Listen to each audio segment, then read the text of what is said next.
Can we just get it so that all superhero films can be rated R now? Because, I mean, imagine if Civil War or Avengers was rated R. That would be the most amazing thing in the world.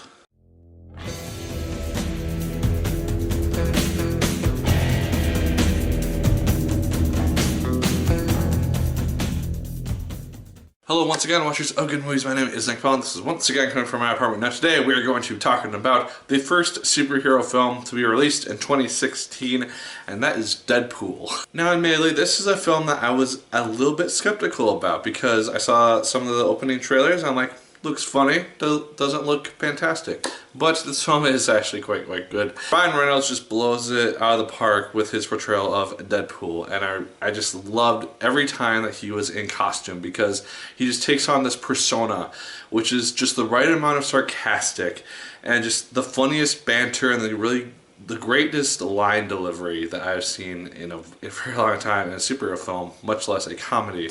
And it works so well.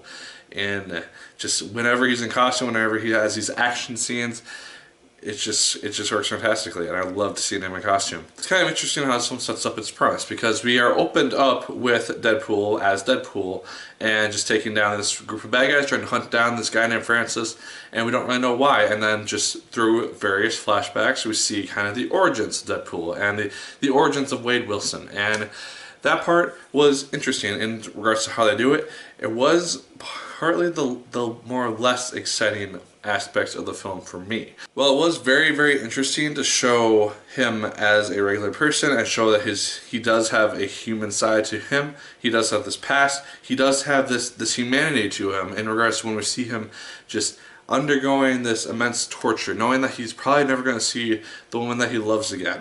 That's a really interesting part of the film for me, because I was expecting just joke after joke after joke, this really badass comic person who just doesn't get afraid or just reacts very sarcastically to every bad situation. You see fear and just despair in this guy's eyes at one point in the film, and I enjoyed seeing that because it showed that it wasn't just this one-dimensional character who has just this cool banter, but he's also a human person. And Ed Skrein, he's the main one kind of doing a lot of these torturous things to him in the beginning, and he is the main villain of this film.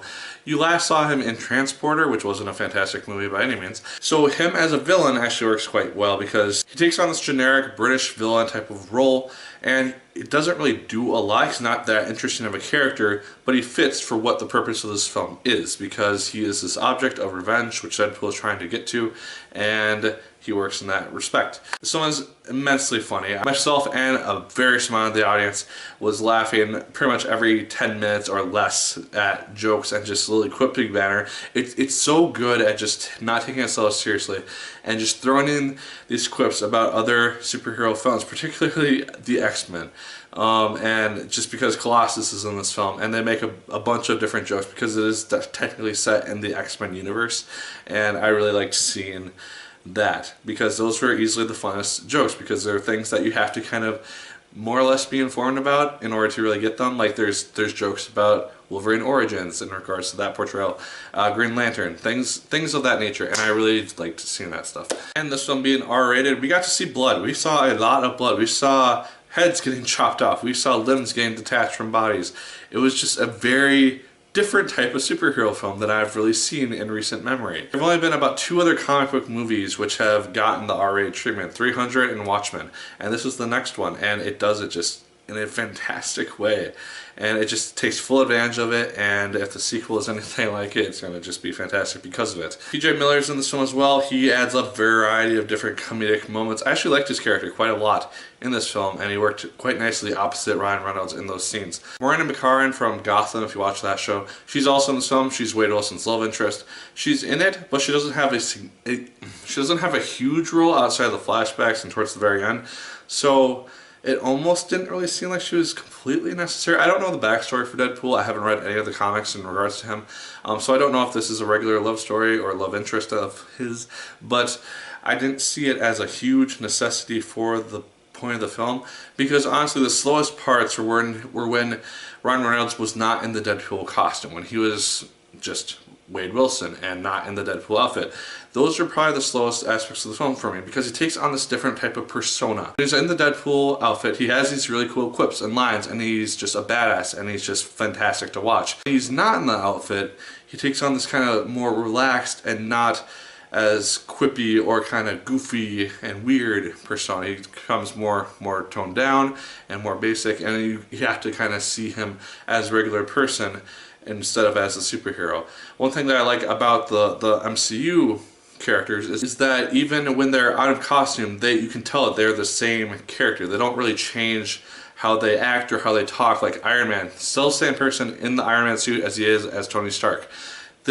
I think it should have been the same for Wade Wilson. It was something which I noticed, which kind of bugged me a little bit about the film when I was watching it. But guys, for the most part, Deadpool is a fantastic film. I enjoyed it immensely. There is a scene at the very end of the credits, which I think is worth sticking around for. It was just hilarious in every respect, I thought. It's easily one of the funniest and best use of R-rated footage and best superhero film that I have seen in quite some time. And best this year, technically. But yeah, guys, definitely check out Deadpool if you are a superhero fan of any degree. You'll probably not be disappointed. But guys, let me know your thoughts in the comments down below. Those are mine. Let me know yours. Did you like the film as much as I did? Did you hate it more than I did? Let me know. Like, share, comment, and subscribe once again if you so choose. I appreciate it immensely. And as always, for my people, my name is Nick Pell. And once again, keep on watching.